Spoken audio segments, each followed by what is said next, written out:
Ẹ káàsán gbogbo ọmọ Yorùbá. Mo sì kí ẹni tí è ṣe Yorùbá ṣùgbọ́n tọ́lọ́run fún ní ẹ̀bùn tó gbọ́ èdè Yorùbá. Èmi ọmọ yín náà ní Lukman ọmọ Ayédáre bàbá ọgbọ́n ọmọ ọ̀dọ̀ àgbà.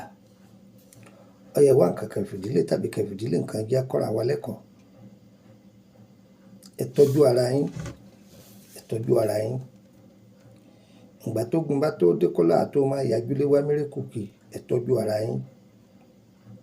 Tọ́ ọ bá léèyàn, àwọn kan lé ọ. Bí wọn ò lé ọ, wọ́n lé ọkọ rẹ. Bí wọn ò lé ọkọ rẹ, wọ́n lé ìyàwó rẹ. Bí wọn ò lé ìyàwó rẹ, wọ́n láwọn ọmọ rẹ. Inú rẹ̀ ń bí wọn, mọ́tò tó ra, inú ń bí wọn, ilé tó kọ́, inú ń bí wọn, àwọ̀ tó ní, inú ń bí wọn. Ọlọ́run ọba ò má fi wálẹ̀ fọ́tà mú o. Ó yá, ẹ súnmọ́ bí ẹ kẹ́kọ̀ọ́.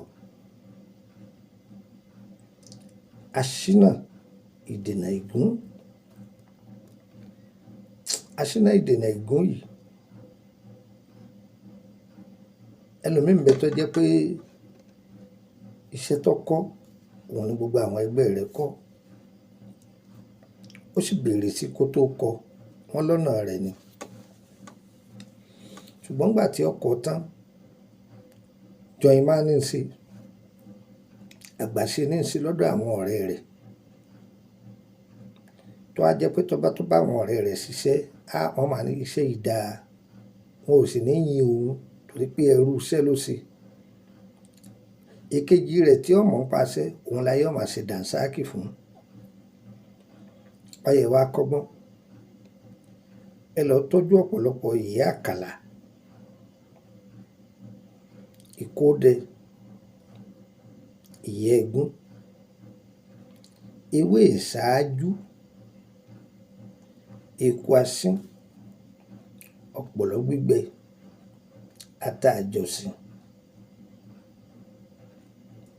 Ẹ gbọ́, ewé ìlú fẹ́mi tá ń pè ní ewé ata, èpo ọ̀bọ̀dí ẹ̀bẹ́ngá, ẹ jó gbogbo ẹ̀ pọ̀. Ẹ ti jó, ẹ pín sọ́nà mẹ́ta.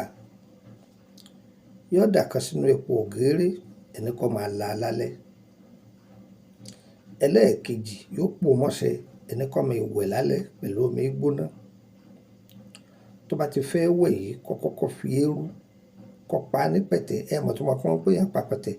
Eérú yóò bù kalẹ̀, yóò á bu omi díẹ̀ sí, yóò fi ra, yóò á fi pa gbogbo ara. Yóò jò tó bí 30 ìṣẹ́jú kó tó lọ wẹ̀. Bí ó ti máa ṣe ní gbogbo ọjọ́ tó fẹ́ wẹ̀.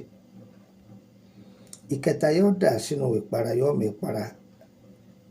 Tí bá ti ń wẹ iṣẹ́ yìí, kó máa kíyèsí àlá rẹ̀.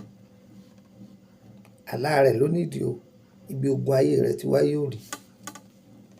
Wọ́n náà lọ sí èlò lọ́nà kọ̀nà olówó.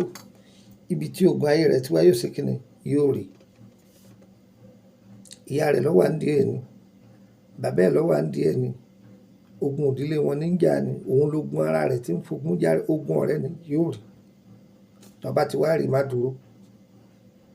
Ọ̀gbọ́, má dúró. Mo wí tèmi o.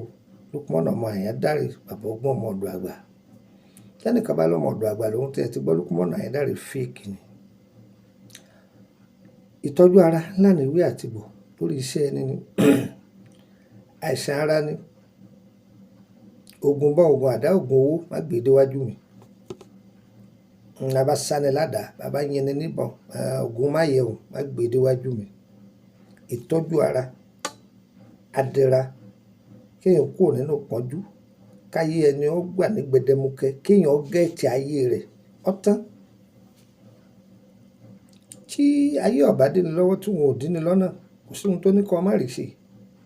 Tó bá jẹ́ pé àrísìkí tẹ́rẹ́tẹ́rẹ́ lẹ́lẹ́dùà bá kọ mọ́, tó bá ń re jọ, wọ́n ní ení tere ìjì tere, ìgbà mélòó lomi fi kúnnú kèǹgbè.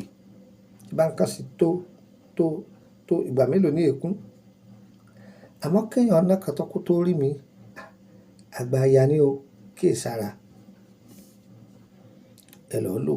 Ṣé ìbádọ́wọ́ rẹ̀ má dàá dúró? Wọ́n náà pín fáwọn èèyàn kó fi rìlífù ayé àwọn èèyàn. Wọ́n ṣàdúrà fún wọn. Àfi ilẹ̀ torí kẹ wádọ̀ wa. Wàhálà pọ̀ nú ayé ni. Ẹ̀yẹ gérí òkú mọ́. Òdùgbà tó bá gérí òkú kó tó jẹ́ èèyàn o. tó bá ń ta irú tí àlùbáríkà bá wọ̀ ọ́ ó jẹ́ èèyàn. Wọ́n máa ní Mr. Onírú, Mr. Onírú, ṣé òtítọ́ o sì ti di mílíọ̀nìà? Mr. Onírú. Tàbí kó jẹ́ pé ẹ̀gẹ́ ló ń ta ọmọ pé Mr. Cassava, Mr. Cassava, wọ́n náà máa rẹ́rìn àwa nìyẹn torí pé o ti tibẹ̀ dolówó ni, o ti tibẹ̀ dolówó ni. Iṣẹ́ tí ẹ̀ ń ṣe tó bá ti bá kádàrá rẹ̀ mu kò sí ohun tó ní kó má jẹ́ èèyàn. Ó gba nọ́mbà yìí o mọ́dọ̀ +234803298 +2348133155111 jọ fún nọ́mbà orílẹ̀-èdè Benin. Nọ́mbà méjì ti kú nọ́mbà orílẹ̀-èdè Benin o lè máa pè tẹ́lẹ̀ kó má lọ. +2290154651928 +2290154651928.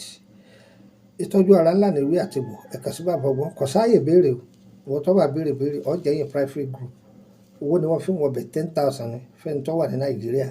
Ẹni tó wà lórílẹ̀-èdè Benin lọ sẹ́mi ni tí ṣe àpò márùn-ún sẹ́fà kò sì jẹ́ nìyẹn. Ẹ̀yìn ẹ̀fìsẹ́ kan lẹ̀ wá ní kinní kan ìní dọ̀ọ́lóhùn kò sì jẹ́ nù ìní dọ̀ọ́lóhùn. Ìwọ tó fẹ́ béèrè nípa ìrìn àjò ayé rẹ̀ àbọ̀ fẹ́ tọ́jú ara àbọ̀ fẹ́ nǹkan kan lọ́dọ̀ wa kábọ̀ sí béèrè lọ́wọ́ mi ń sọ fún ọ pé iye tí ọ̀nà lélẹ́yìí kò sì jẹ́ nù. Iṣẹ́ kan ẹ bá wa ṣe ń fún ọ ní bíìlì ẹ̀ tó bá ti lè san. Tó bá ní àbọ̀ fi mọ́tò gbé iṣẹ́ rẹ̀ ìwọ ló sanwó rẹ̀ o. Tó bá jẹ́ pé DHL ni ìwọ ló sanwó rẹ̀ o. Wọ́n ní iṣu atẹnumọ́rọ̀ kì í jóná o. Mo wí tèmi o kò sì jẹ́ nù. Yẹ wá kò ní yẹ Ìkòròdú nílé mi. Kẹ́ tó wá mi wá ẹ rí i pé ẹ kọ́kọ́ ń pè mí náà. Ẹ kọ́kọ́ pe nọ́mbà mi mo gbé. Mo sọ fún yín pé ẹ máa bọ̀ torí máa ń tráfù kiri láti Ìkòròdú garage. Ọwọ́ mọ́tò ti ń lọ báyìí kú ẹ bọ́lẹ̀ ní Emily bus stop Emily street number 50 lẹ́gbẹ̀ẹ́ ilé lọ́ọ̀yà. Tó o bá pè mí kó tó wá ìṣẹ́rò ni o. Mo lè máa sí Nàìjíríà kí n ti tráfù. Ẹ yára Benin ẹ kú ojú lọ́nà. Bá ti dé Benin mo gba bẹ̀lú Abidjan ni yẹ wá o kò ní yẹ ẹlẹ́ tí wà lọ́wọ́ ó sì kò ní ṣe tọ́ta wa. Mo tọ́ ọ bá fẹ́ tètè kàn sí wa ọdún lò pé wọ́n ó béèrè lọ́wọ́ rẹ̀. Ohun tẹ́ ẹ ṣe láti bẹ̀rẹ̀ ọdún ó rí. Ngbọ́ ọdún dá méjì wọ́n fẹ́ rí ohun tẹ́ ẹ ṣe. Gbópin ọdún bá dé tí kálukú lọ́wọ́ kí wọ́n lé wọ́n sọ pé tó kí wàá láṣeyọrí yín má tẹ̀wọ́ sí wọn kó máa tọ́ka báyìí èyí ọmọlúwàbí nìyẹn.